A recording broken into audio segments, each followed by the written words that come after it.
En mor mar jahera mar Ramogi TV ni kinde duto imedo mana kete Ramogi TV. Wan bende waikoni weche manyien mag Migago e thuolo ni, to mokwongo kapok wadhi weche adimba wakelo ni mago mwamiyo pek. Doho ma Mombasa ong'ado ni jadolo Ezekiel Odero ibiro dine tesendo bila nyaka tich ariyo juma manyien ka nonro dhi nyime. Nitie kata minewa moko ka machoko kuoyo. Jokuoge gi pimoge ka gidhi choko kuo saa 10 gotieno, to kao nyaka lot, gichamo nyaka chapat, gimaji nyaka bando, giluongo nyaka chiemo midong godo. Achije ariyo negi kendo udi auchiel wang'e gwenge Marangwe kaluwore gi maundu mosenya e alwora no. Ilikuwa mvua ya upepo na hiyo upepo ikaweza kuleta uharibifu kwa nyumba. Hata iliinua nyumba yangu. Oganda mathoth e gwenge ma Nyamasaria kod Nyakach pi odaro nikech koth mang'eny mamedo chwe.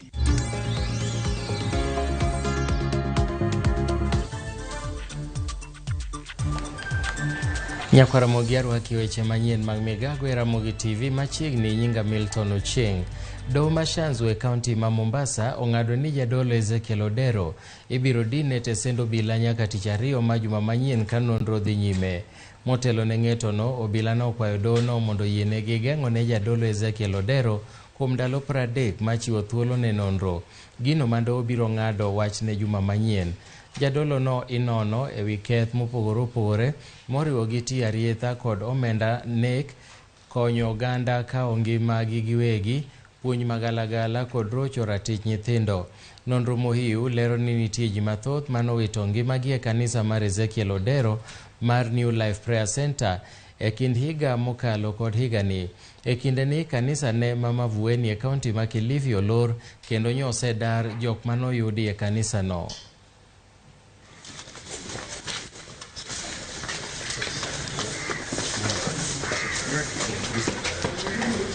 Kuna kuingia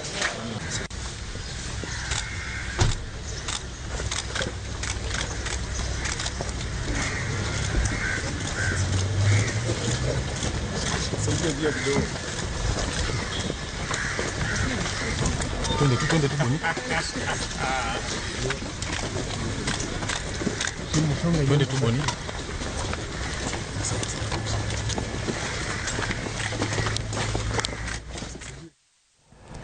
Wadhi e doho ma Kisii kama bura mar monj nyathi Junior Sagini iwinjo.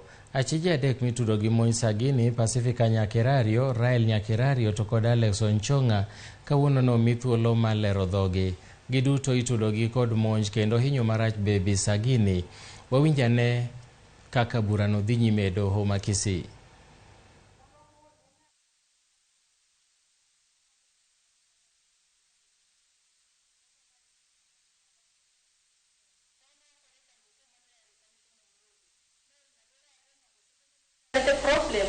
Shida sababu vune kemira kere na wale na kikarete te shida kusina ero ya balete te shida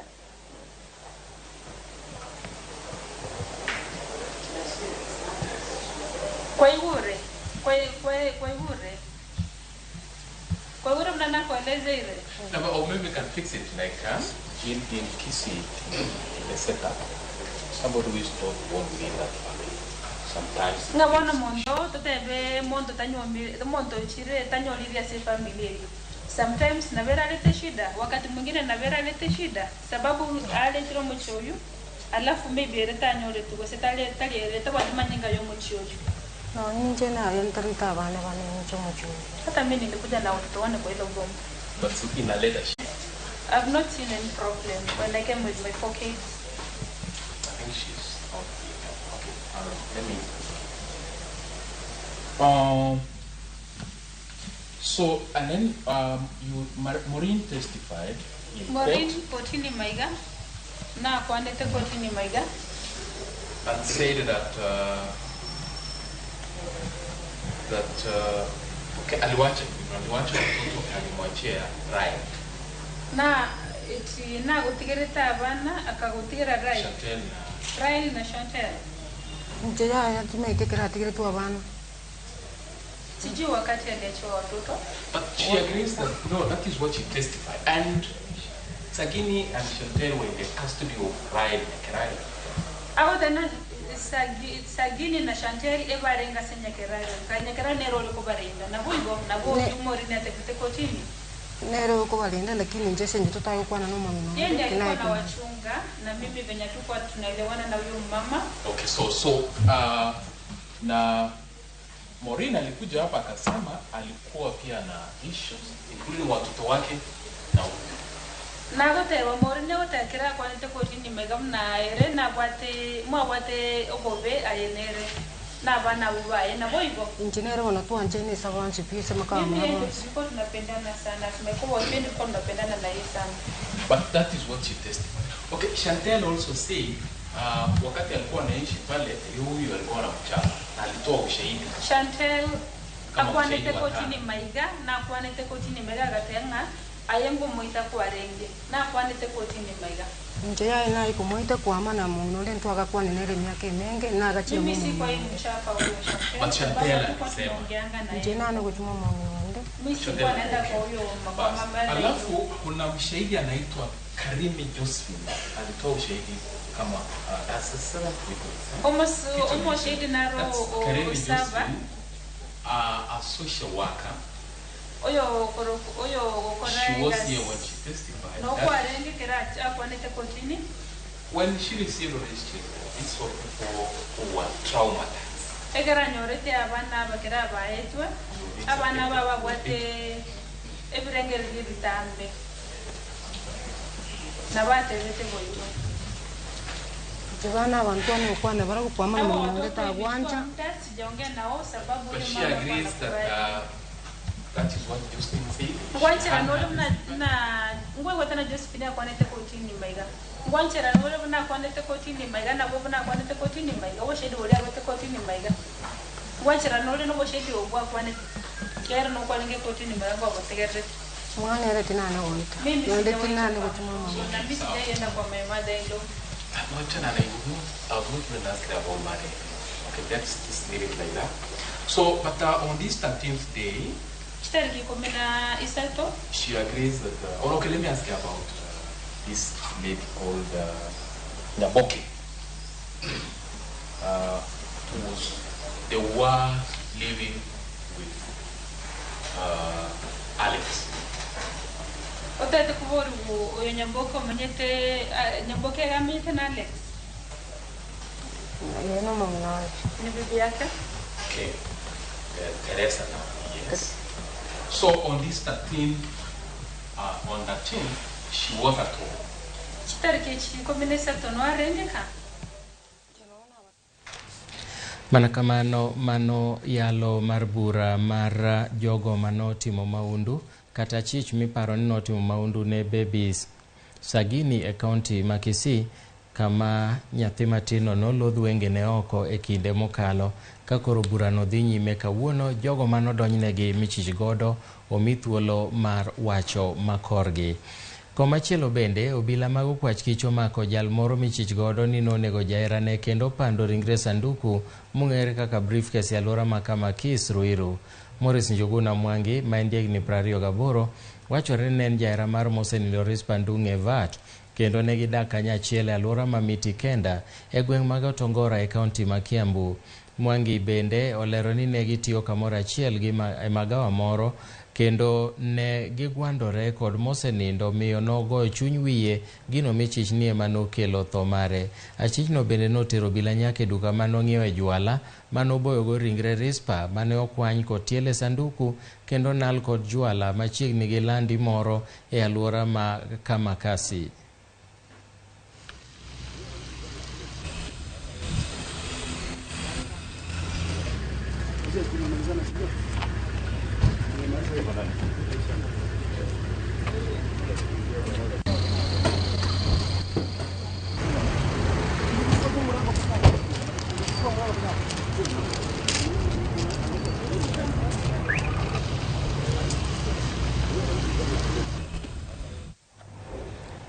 Jal moro achiel gi magina e iye kod obila mawuok e tesend obila ma Mukothima otieno manyoro e magawa moro e kaunti ma Meru. Wachore ni lweny nomuoch e kind obila no kod wuon magawa no kar saa 7 mar otieno kendo wuon magawa no ne oriko orodhi norodho bilano ero kapok ne oringo kendo duogo gi magina manotiyo godo e monjo wuon magawano.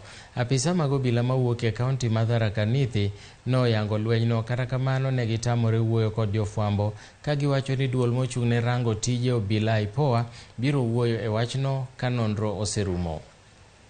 Klabu akitoa panga akagonga Moa panga kiasi wewe kwa mgongo, Moa kutoka naye kurudi akarudi kwa kizipigania, akarudi na bunduki akatuma risasi hapo. Mimi nikatoroka juu najua mimi huyu jamaa wa hii klabu anakuanga mtu ya vurugu kila wakati, anaweza kugonga tu hata bure birashi tu, kukuonea tu, akikuwa tu anaweza kugonga. Tunataka tu security ongezewe juu sasa wenye wanatuwekea security nikawa wanatunyanyasa bana. Huyo jamaa alikuwa tu kwa biashara yake tu, kwa klabu kake tu anasukuma one faida ya siku. Lakini sasa imekuwa tu hasara manze. Weka huyo jamaa ataangaliliwe bana. Vile ningetaka kuambia hawa askari wameajiriwa kwa sababu yetu na wanastahili kutulinda vile vilivyo bila kutudhurumu, kwa maana tungekuwa tuko hapa. Haiwezekani kuwa wao wako hapa. Na kama wanadhurumu wananchi katika huu uwanja, na tena ni mahali ambapo CS wa Kenya ametoka, hiyo ni madharau kubwa sana.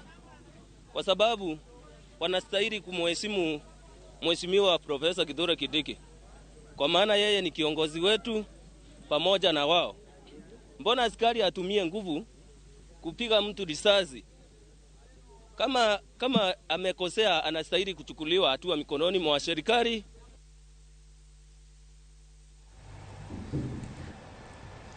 Weche mamoko en achije ariyo mitudo gi kuo kod monj onegi kaunti auchiel bende wang'e gwenge moko ariyo e kachung'ut bura mar Rangwe e kaunti ma Homa Bay. Jopiny manopong' kod ich wang' ne onego achijego eko kaluwore kod maundu mosejimbore e alworano. Ali Abich keto e ler. Kuma gudi kod timbe mamoko mag njore osebedo ka dhi nyime gwenge ma Wikoteng kod Kajulu e kar chund bura mar Rangwe. Nitie kata minewa moko ka machoko kuoyo.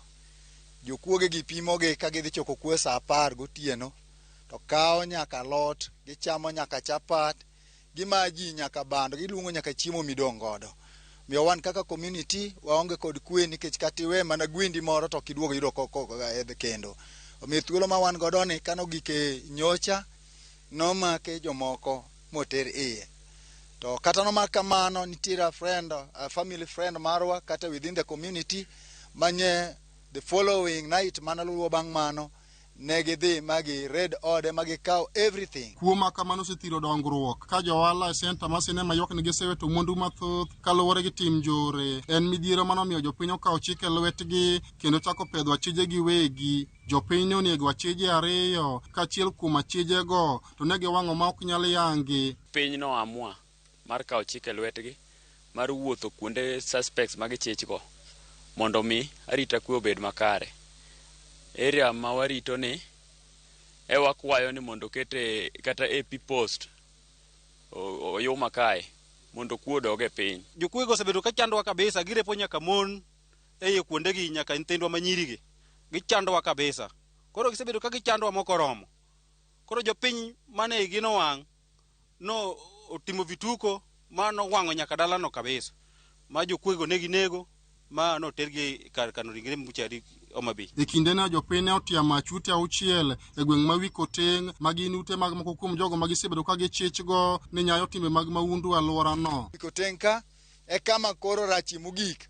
En kama koro wadwaro security ya kutosha mondo mi jonyuol gi nyithindo obed kod kwe kendo wabed gi ngima makare. Jalup ruoth ma Kajulu oyango nek mag ji ariyogo kod weng'o mag ute auchiel ka osiemo jopiny kuom kawo chike lwetgi. Omanore gik machwero remo nyocha ovamia jopuonj adek karaka gi pasta magikwalo gige jogo mawath over 1 million kendo gidi file nyathine ma below 17. Jodak dwaro ni obila ojiw arita matieko time njorego.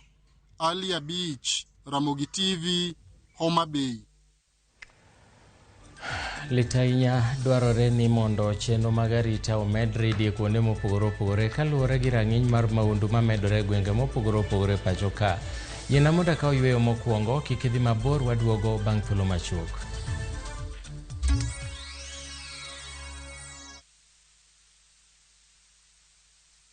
Hii imeenda kabisa. Shabiki.com nilichulia kupitia runinga ya Citizen. Nilicheza kaende jackpot nikapata mechi 12 out of 30. Hii game ya Shabiki.com ni ukweli. Hata mimi sikuamini lakini nimeamini sasa. Sasa nimepata pesa yangu. Shiriki kwa kutumia 50 bob pekee na ujipe nafasi ya kushinda 500k kwa kupredict 13 games on Shabiki.com. Cheza na Autopic kwa kutuma neno KJP kwa 29063. Hata kusipokuwa na mshindi wa all the 13 games, yule atakayepata wa juu zaidi anapewa the 500k kila wiki. Guaranteed. Cheza sasa. Not for persons under the age of 18. BCLB number 416.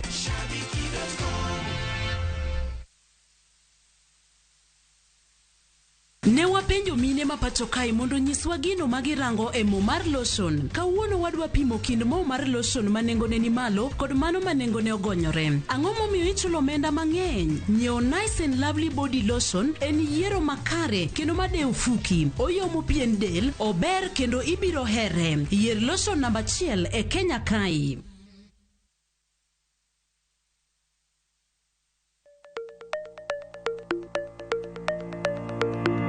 Nyakwa Ramogi.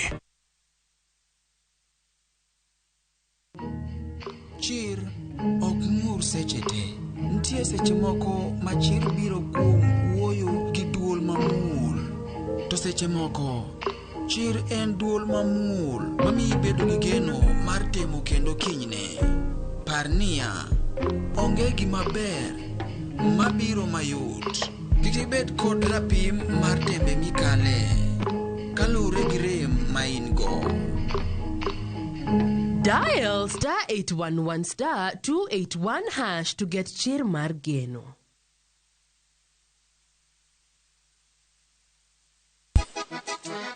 Double King. Sango nini bandiko? Mbote mingi baninga. Machiegni urunyo kwa Ramogi wange wangjoi mar Ramogi TV ma entiedero. Ilongole rumba at room temperature. Every Saturday nyakora Ramogi inyalo uro request mari. Ote machuoke aria deka uchiel nono. Lunganya boy handsome on the way. Aruji bended breakfast. Lungani Stella Brenda. Ochi. Yenga en PDG Papa Vic. Seki mwenda ya motema na weni fidelite.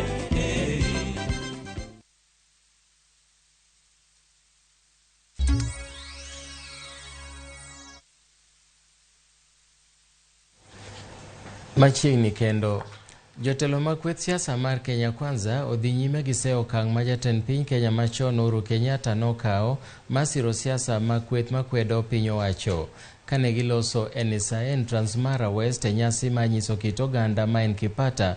Jotelogo kanotelnegi kod jaod bura ma Kiaru Ndindi Nyoro, Wilson Sosion, Gavana Ole Ntutu duto ne jowacho ni piny owacho oikore mar kedo gi jogo matemo nyore. Ne gisingo mar rito mwandu magi e kinde ng'anyo mag Azimio chieng' tich ariyo ma juma manyien kendo se Azimio e ng'anyo makamano. Bende gikwayo jopiny mondo rit kitgi kod timbegi kaka yo mar nyayo timbe mabeyo e kind oganda. 47 county iko wazi, lakini kuna wale wameamua ya kwamba hawana macho, hawana masikio ya kuona. Kazi yao ni kichwa yao iko kwa tarehe 9 mwezi wa 8 ambaye watu walifanya maamuzi. Sisi wengine maamuzi ilifanywa, tukakosa viti, tukaenda nyumbani, tukaamua tuanze maisha.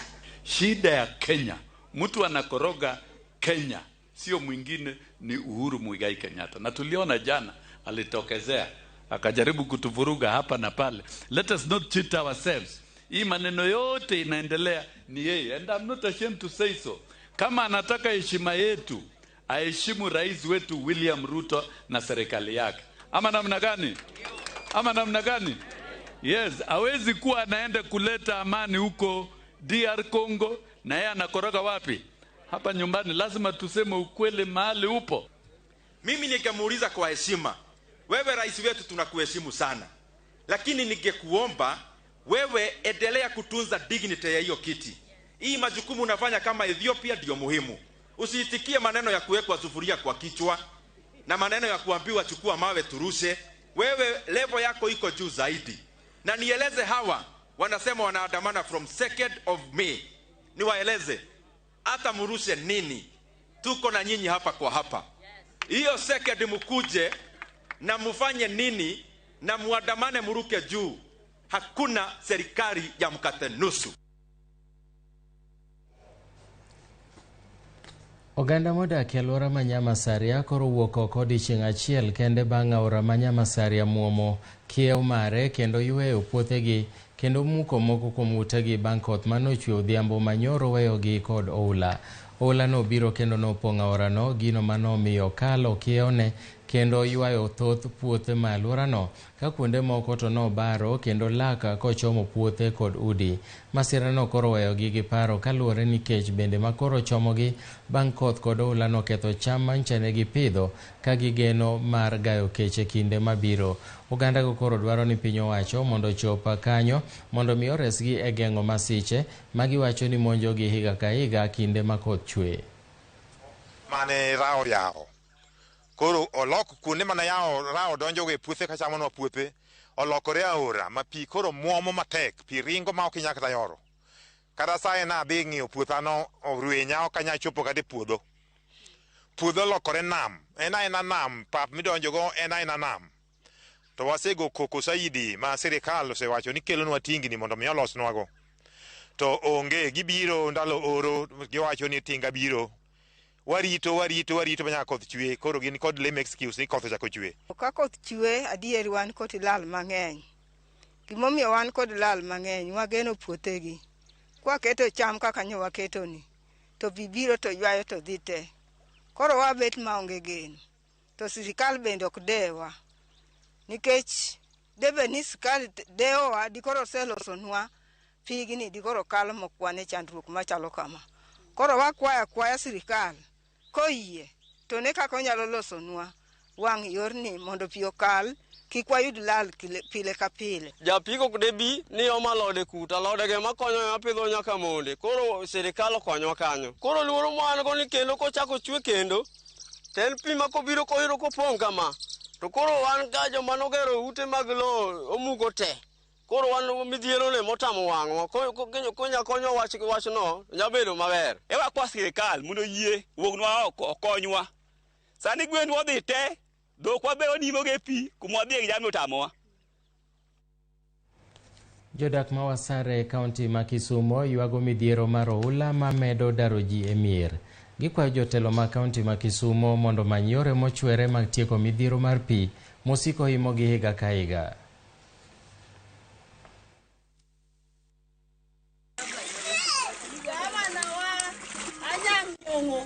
Usaidie huyu mama. Mama anachelewa na mtoto kwa maji. Na hata sufia naenda. Na hata na mtukoni naenda. Ojenda utusaidie. Tulikupeleka wewe kama gawana yetu. Baku tuonee huruma. Tumechoka na kuhama kila siku kuhama. Tutahama mpaka siku gani? Mashamba inaenda na maji. Aduma. Nakuomba utusaidie, tumechoka na maji. MCA wetu utusaidie, tumechoka. Sisi tuko kwa maji, hata pale tunaweza kuenda hakuna. Hata nyumba maji iko. Koth mamedo chwe oketho senta moro ma nyithi kiye kod nyithindo mang'aw e alwora ma Thurgem e Nyakach. Jadolo motelo ne chenro mag senta no Luke Jakoywa olero na chiedh nade omake kaluwore ni yamo nowalo kilese moko e sikul nyithindo ma kiyego. Kata kamano nyithindo go noyudo dhi chiemo to yamo ne ok oketho kama ne gichieme. The class that I thought was more safe. But you can see the cracks. It was funny that the cracks are here and even from the wire inside. So even this one, we are.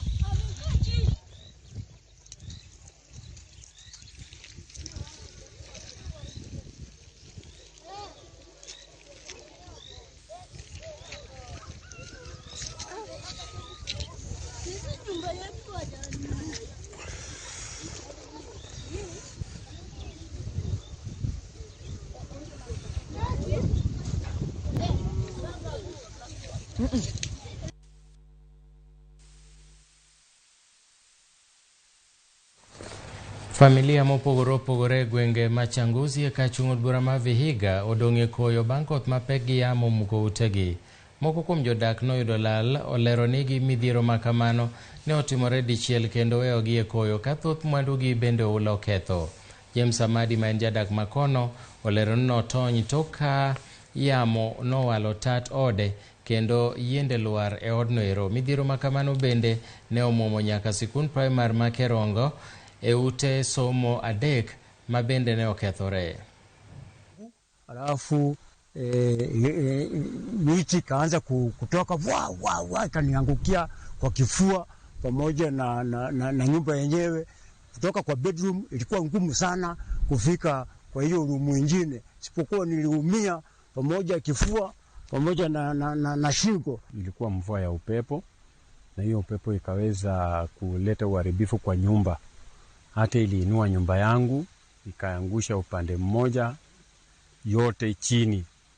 Hata kulikuwa na mtoto ndani, nashukuru Mungu, huyo mtoto Mungu ndiye aliyemtoa ndani. Tumebaki bila nyumba. Kunyeshewa tunanyeshewa, tunalala nje. So mimi venye niko hivi niko na shida. Sasa kuomba kwangu naomba tu kama kunaweza kuwa mtu mwenye anaweza jitokeza kwa tu na chenye yako nacho kidogo na venye mnaweza kutusaidia hii nyumba yetu tuinue turudi katika hali tulikuwa nayo, naweza furahi na naweza shukuru Mungu.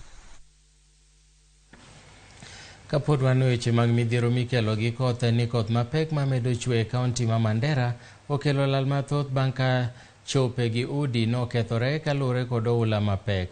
Gweng' manoyudo lal mathoth en mano mar Bula Nguvu, koma apeini bende nokethore ka sirikal kaunti no koro yango ni ji maromo 45 onge kuonde jot.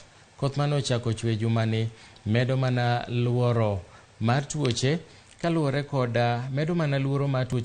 kod nok mar pi maler kod kethruok mar chope. Barabara yetu yote imefungwa kabisa. Wakaaji wa hapa hawana maji, hawana mahali ya kupitia. Watoto asai kesho ikifunguliwa, hata hakuna mtoto mmoja alienda duksi leo na hawajaenda shule. Shule ingefunguliwa hakuna barabara. Barabara zote zimefungwa, imetopolewa na maji, imeshimbwa mabohol kubwa sana. Ya pili, maisha ni maji. Maisha ni maji. Leo hakuna mahali ambaye inaweza tuletewa maji. Hii watu tunatumia waterbuza, tunatumia donkey carts, hakuna barabara. Kuna wengine wanajifungua saizi, hakuna barabara ya kupitisha. Kwanza barabara ndio muhimu. Vile mnaona hapo, barabara zimekatika sana. Upande wa maji tumeadhirika sana.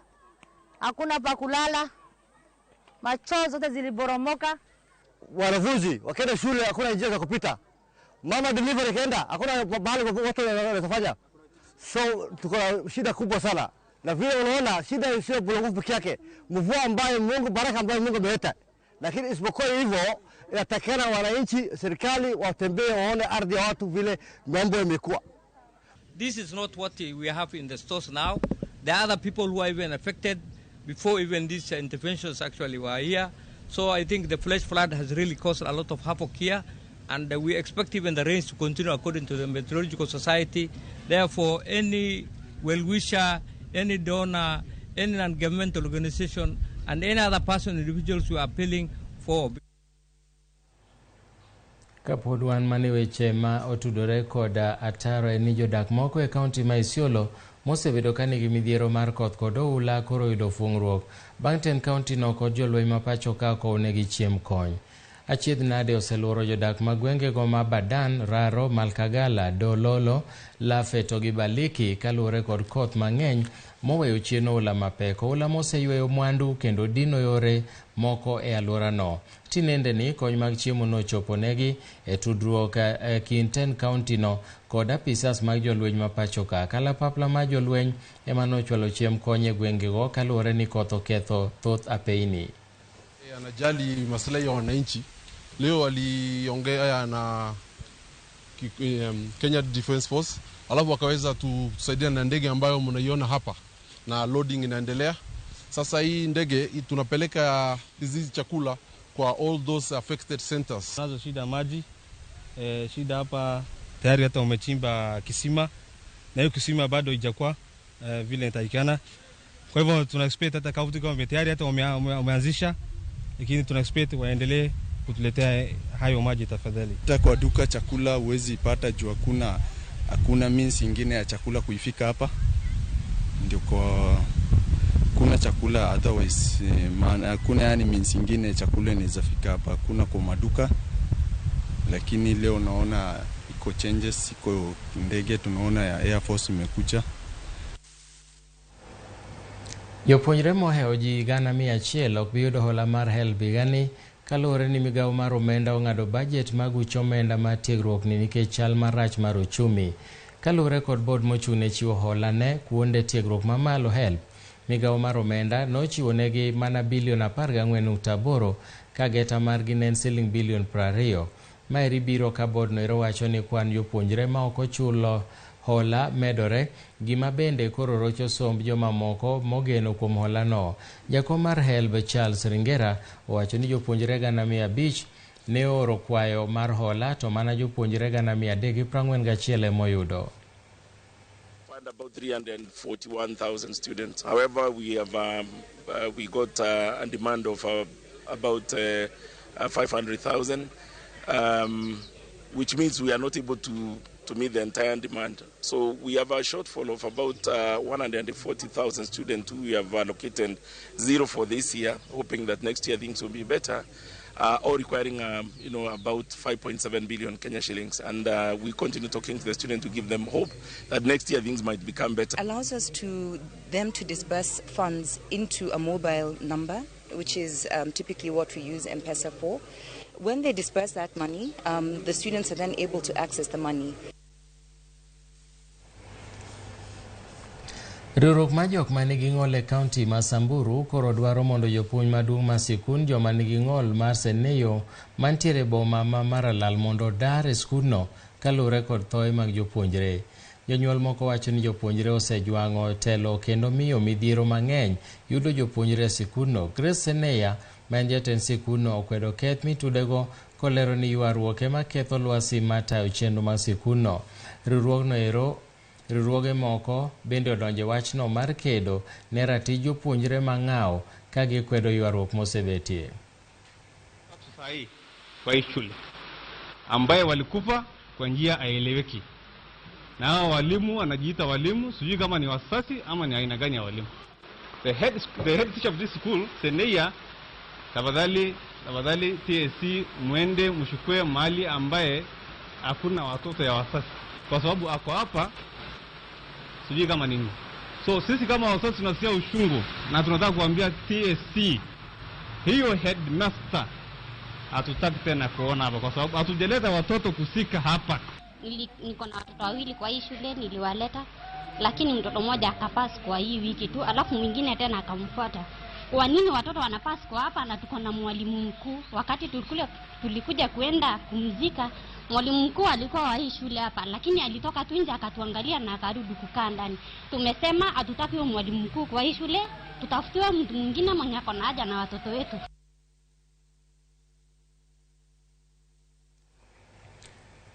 Marakamano mago kaka weche timore, iwacho ni ojwang' nyithindo mopogore opogore manie kuonde mag rito nyithindo mong'ol kata mang'ao.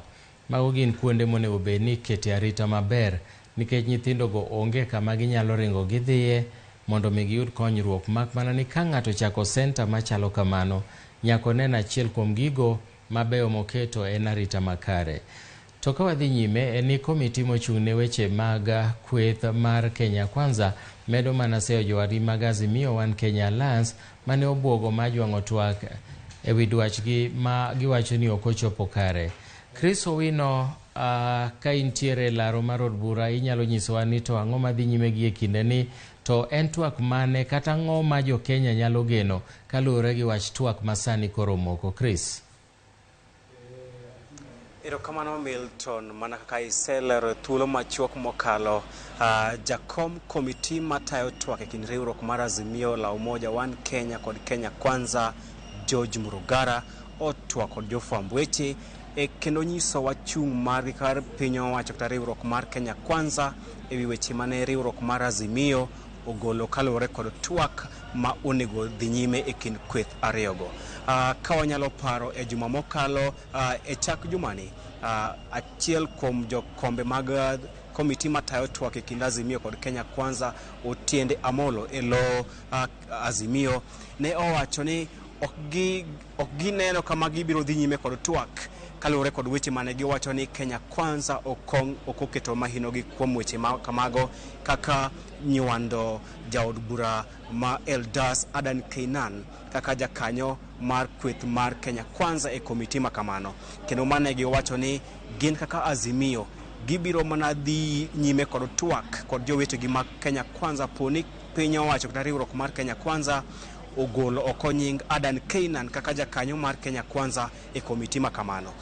Koro odiochieng' ma kawuono George Murugara owacho ni gin kaka Kenya Kwanza giikore mar timo twak kod Azimio kendo giikore mar golo Adan Keynan e komitino mar tayo twak e kindgi kod Azimio, kendo gikwayo Azimio mondo bende ogol oko jaod bura ma Pokot South David Posing ma bende giwacho ni en jakanyo mar duond bura mar Jubilee mane osedonjo e winjruok mar tiyo kod piny owacho mar Kenya Kwanza. Eyo machuok en Murugara owacho ni Kenya Kwanza oikore mar golo oko Adan Keynan e komiti mar timo twak, kendo gikwayo Azimio mondo bende ogol jaod bura ma Pokot South David Posing mondo bende gidhi drama gidhi Nyalhodia e wach makamano. Bende gikwayo Azimio mondo owere kod wach mar dhi e ng'anyo, ka giwacho ni yo maber mar dhi nyime kod twak en ka Azimio owere kod wach mar timo ng'anyo kendo obiro mondo gita twak e yo ma ong'ith. Koro mago kwayo ariyo madito ma George Murugara kod Kenya Kwanza ochiwo ne Azimio. Mokwongo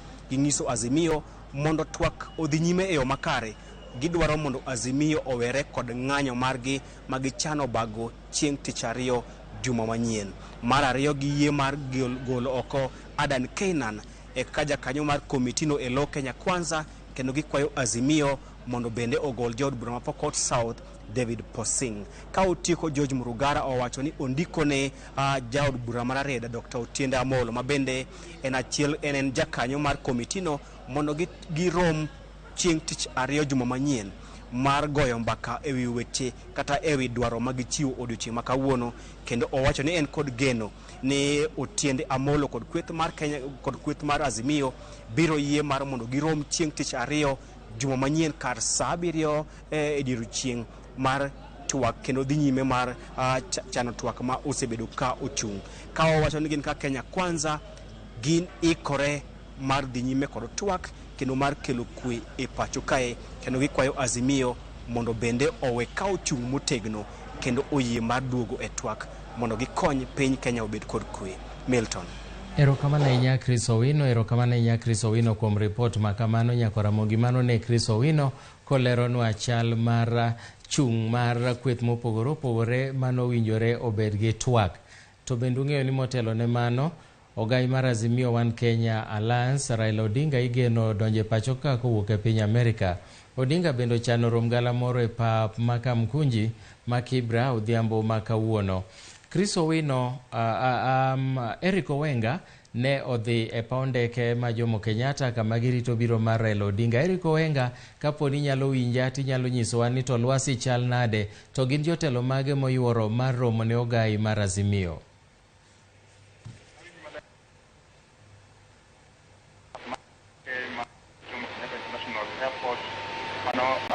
Lura mar terminal E kuma ndeke ma oketinde ma oko kata jotelo ma oketinde ma oko goga kawuok ya lap mar ndeke ma yete kai. To gima nyako ni en ni odiochieng' ma kawuono johera mag Azimio nogeno rwako Odinga ma igeno ni biro lwar e paw ndeke ka 8 e wang'e bang' wuok e piny Dubai kuma ndiko bedo kuom thuolo mar ndalo 6 mokalo. Nyaka sani gima nyako ni en ni johera mag Azimio osechopo ka mang'eny manoyudo thuolo mar donjo e labni eri mar rwake, kendo moko kuom jotelo bende moyier nitie masaneno ka moseyuoro ka kaka seneta ma Migori Eddie Okech kaachiel kod jaod bura ma Seme mano James Mikal kaachiel kod mana gavana machon mano ma Murang'a Mwangi Iria mabende nyicha biro ore ko jotelo mag Azimio dwaro mar biro lokruok moko e turuka ka kata sani manya koni en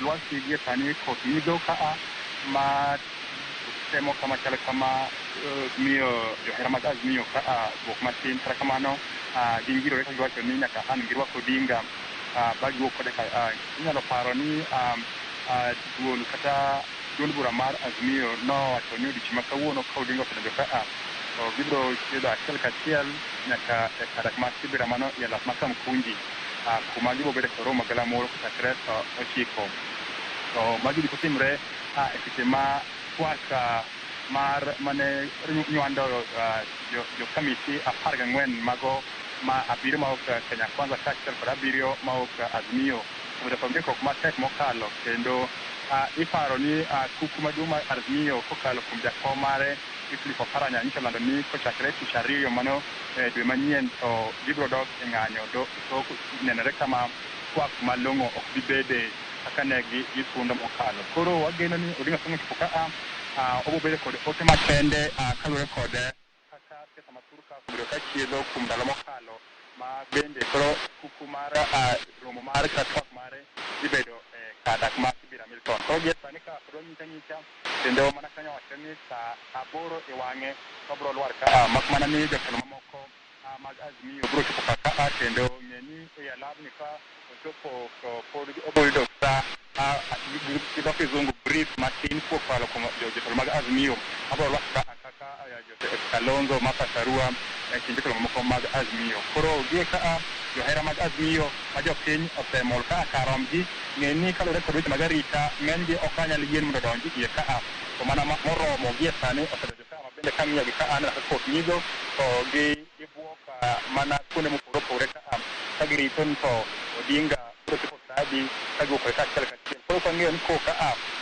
obiro luwo apaya mane ma Njogoror kata ma Lang'ata ka odonjo Kibera. Koro kang'iyo kech bende ang'eyo ni nyaka okal komotedo piny ka oginene ma oywayogi mar chopo kodgi e kadak mar Kibera Milton. Erokamano ahinya Eric Owenga kuom ripot ma kamano. Nyaka Ramogi watimo mos nikech kama Eric Owenga nitie paw ndeke ma Jomo Kenyatta gi e kinde ni koth chwe matek mokalo ma koro ne chuno ni ok wanyal yudo duonde maler ahinya. Kata kamano waseyudo ripot matimore kendo geno ni baba dhi lor kochopo saa 8. Wadhi nyime. Iye mohiu e kind rowere kaunti ma Kakamega odok chien kowuok e atamalo 27 nyaka 22. Ma en olemo mar chenro mar migawo mar thieth mar puonjo rowere ritruok kendo geng'o iye mohiu e kaunti no.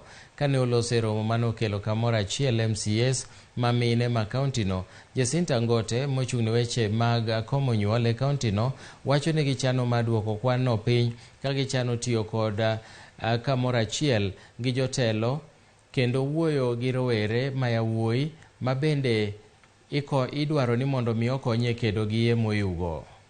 Watoto wasichana ambao wanaishi na ulemavu ama ni walemavu, ni jukumu lao ama jukumu letu kama taifa, kama jamii, kama viongozi, kama wazazi kuzungumzia hili swala, hata na wao wapate kuelewa ni lipi ambalo wanatakana kufanya na ni lipi hawatarajii kufanya. Waheshimiwa wametengeneza commitment hapa ama wamesema sukuma sana katika assembly ni kuwezesha policies ama sheria ambazo zinakuja ili kulinda vijana wetu iweze kupita katika assembly. Pia wamesema watakuwa wanaambatana na hawa stakeholders kufanya mikutano katika sub counties zao ili ya kwamba hii information ama hii message ya kupunguza mimba za kimapema, kutilia maanani mambo ya afya ya teenagers na kujaribu kuongelesha vijana ili waweze kupunguza mambo ya kupeana mimba ya kimapema,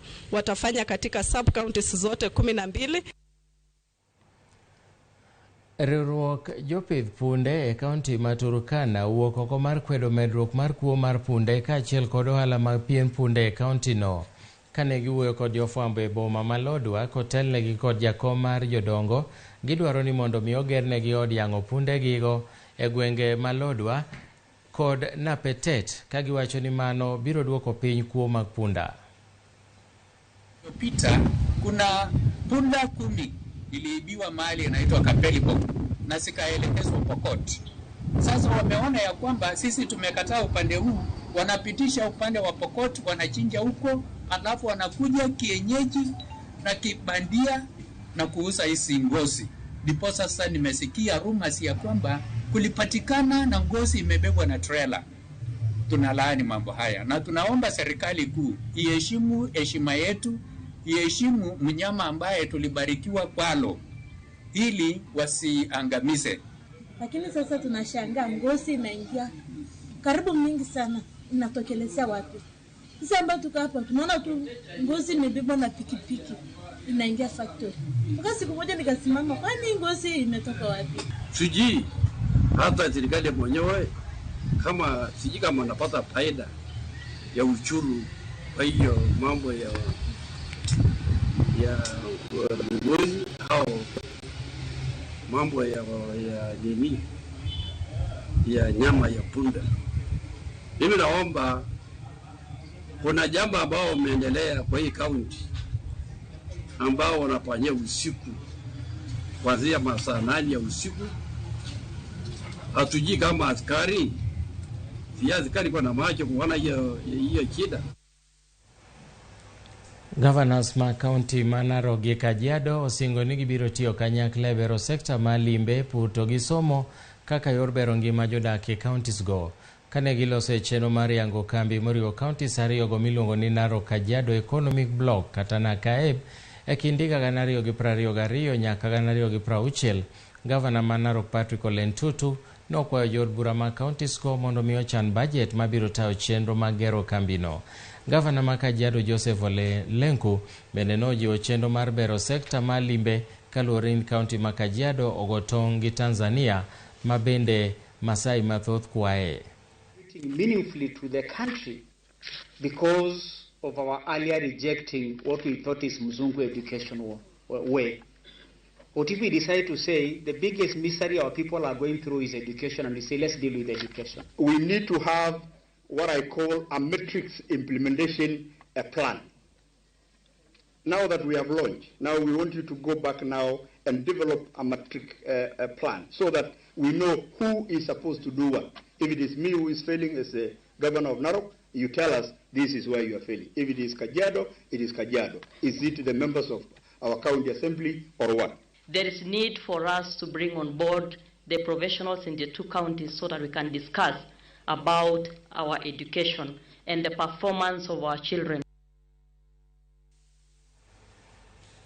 Odong' mana ndalo 10 kende to thuolo mane governors ochiwo ni gibiro loro counties ka ok giyudo omenda chakore. Edwin Okoth nonono wuoth mochomo loro ma counties go kod gigo ma ibiro kel kod loro ma counties go kendo miwa report makama.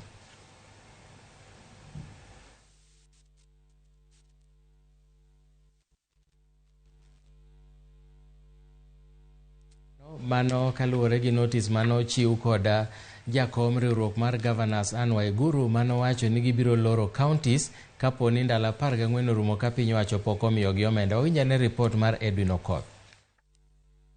Wuok tich jumani, governors ma pacho ka ne obwogo loro chenro duto mag counties ka ok giyudo omenda. Wach ma pod gimako motegno kendo giwacho ni ka ochopo chieng'no to onge gima biro dhi nyime counties. When the Council of Governors was talking about a shutdown, they were talking about a total shutdown because part of the money that we get as equitable share includes salaries and wages. And certainly you cannot be having people working and their salaries are not being paid. Their wages are not being paid. All the sectors which are devolved, maintaining roads and markets, all those services will be affected. Odong' mana dweche 2 to iko omenda masani rumo ka counties to pod rito omenda mag dweche 3 mosekalo. Ma koro keto thoth chenro mag dongruok marach kata koro yud mana omenda go machwal ne counties go nikech ok nyal tiek thoth chenro mag dongruok e thuolo ma dweche 2 modong'. And this is unprecedented. It has never happened before where you have more than 2 months of the equitable share of national revenue which should be going to counties not being paid within a reasonable time. In fact, the Constitution requires, it is a diktat of the Constitution, that it should be paid timelessly, and the counties need to undertake the functions which are allocated to the counties. Ne jopiny, luoro nitiere ni ka counties oloro, gine ma gibiro hinyore nikech moko kuom chenro mag piny owacho kaka thieth kod pur ne ochwal ne counties. Gik machalo kaka stall projects mane pok notieki biro bedo matek nikech pesa ma ibiro tiegigo biro bedo maonge. Waneno ka issues machalo kata mana weche mag ndara kaka sani wajo Migori especially wabedo affected sana. Ndechni wa ok beyo kendo weche mag pi modho maler bende ok wane ka nitie. En wach makelo kihondko malich e chuny jopiny ni governors kata mana county governments dwa mondo mi olor operations mage. King'iyo weche masani ndi kaka weche mag pur ang'o gini dok chien, kendo wan kaka jopiny waywak malit ni ka puth nono jogi tim mar loro counties matene gimoro ma japiny chande mapok odwarone. Koro kaka sani nderni mayande noyaw morpo bende itimo ni maintenance gi counties kaka nobiro neno ka nderni noyaw. In case ni koro kendo counties do away with ma koro counties onge, aneno kaka an adhi nyira niko pan mostly nderni madonjo mchochoro nigo emana tiga ahinya. Geno margi en ni leo kod omenda ma ichwalo ne counties ok en rieko mar thiro dongruok mag counties manokel kod lokruok e pend chike ma pacho ka mar higa mar 2010. Koro akwayo jomalogo Ruto gi ng'ateno ka giyie to gigol pesa, jopiny golo osuru mondo pesa ni okele counties rotate okony jopiny. Gima malo kucha onge ma piny kae mwagene yudo gimoro. Ka ondike jotich, ka nitie gik moko mopogore madhi mbele, ka pesa onge gima nyalo dhi mbele. Loro counties is not our option. Ket county ne mosebedo ka wayudo direct benefit koa kuomgi, kendo jowa they employ a lot of our people, they give us a majority of the things obedo devolve. Yes, the project jo county chako to project go chung. Koro akwane sirikal morange ka nyatimo mondo mi wach ba county kik chung. Piny owacho mamalo pok ochwalo ne counties omenda maromo siling bilion 94 gi milion 350, bilion 31 gi milion 400 en omenda mar dwe mar ariyo, ka bilion 29 gi milion 600 en omenda manonego chwal ne gi dwe mar adek. Counties bende pok oyudo siling bilion 33 gi milion 300 manonego chwal ne gi dwe mar ang'wen makoro rumo. Loro counties pod nyalo medo ne governors midhiero mar nok omenda nikech kata choko meggi bende ok bitimore ka jotije mag counties ok otiyo. Edwin Okoth, Ramogi TV, Nairobi.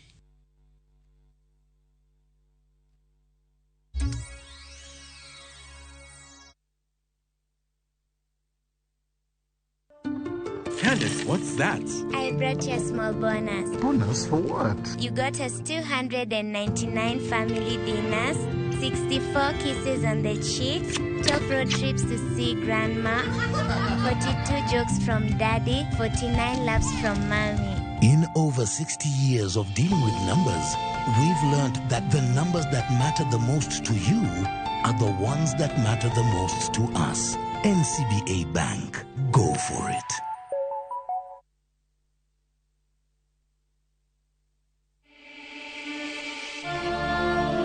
In what is now Kenya's worst drought in 40 years, over 5 million Kenyans are facing starvation. And almost 1 million children are staring into an uncertain future due to hunger and malnutrition. The situation is predicted to get even worse in the coming months. Our time to act is now. We have always been there for each other in the spirit of togetherness. One people, one nation. Together, we can help children in the worst hit counties to have a tomorrow to look forward to. Every help counts. To send your donation, dial *802# on your phone or visit www.saidika.co.ke, an initiative of Kenya Red Cross Society and Saidika.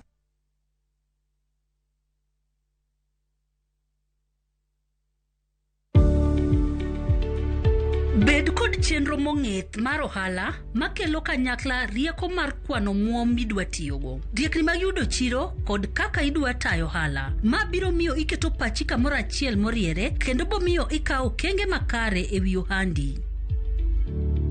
As a woman in business, let KCB fire up your female-led and made enterprise, KCB Flame. To find out more, call 0711-087-000 and visit us at any KCB branch countrywide. Ne wapenjo mine mapacho kae mondo nyiswa gino magirango e mo mar lotion. Kawuono wadwa pimo kind mo mar lotion manengone ni malo kod mano manengone ogonyore. Ang'o momiyo ichulo omenda mang'eny? Nyiewo Nice and Lovely Body Lotion en yiero makare kendo madewo fuki. Oyomo pien del, ober kendo ibiro here. Yier lotion namba 1 e Kenya kae.